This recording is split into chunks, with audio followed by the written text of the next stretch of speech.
Une question très intéressante mais très délicate.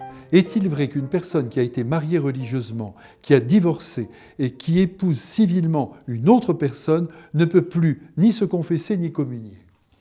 Eh bien oui, selon la loi de l'Église, c'est exact. Et je vais vous expliquer pourquoi, tout en vous disant tout de suite qu'il y a une porte qui peut s'ouvrir et qui doit s'ouvrir en certains cas.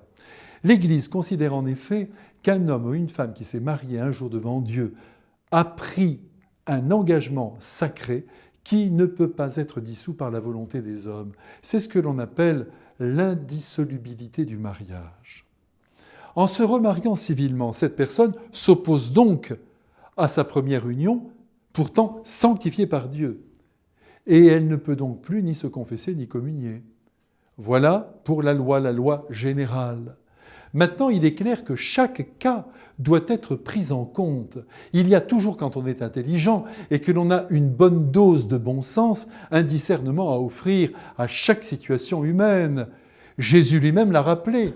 Il a rappelé que la loi est faite pour l'homme et non l'homme pour la loi. Prenons ici un exemple.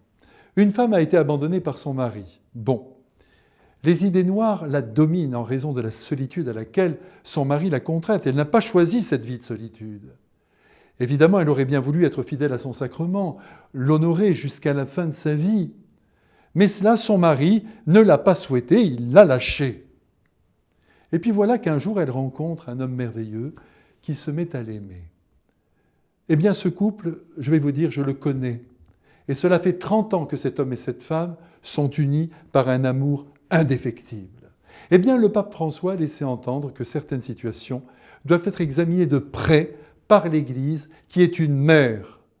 Si bien que certains couples qui se sont formés à la suite d'un échec peuvent désormais, dans certains cas, recevoir l'absolution et communier au corps sacré de Jésus avec l'assentiment d'un prêtre qui a vu la noblesse d'un lien.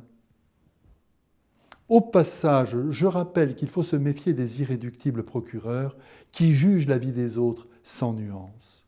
Qu'ils s'occupent donc de leur âme, de leurs propres péchés, avant d'aller fouiller dans la vie des autres, comme il convient aussi de se méfier des laxistes qui n'accordent aucune valeur à l'amour juré et scellé par un engagement sacré. À bientôt.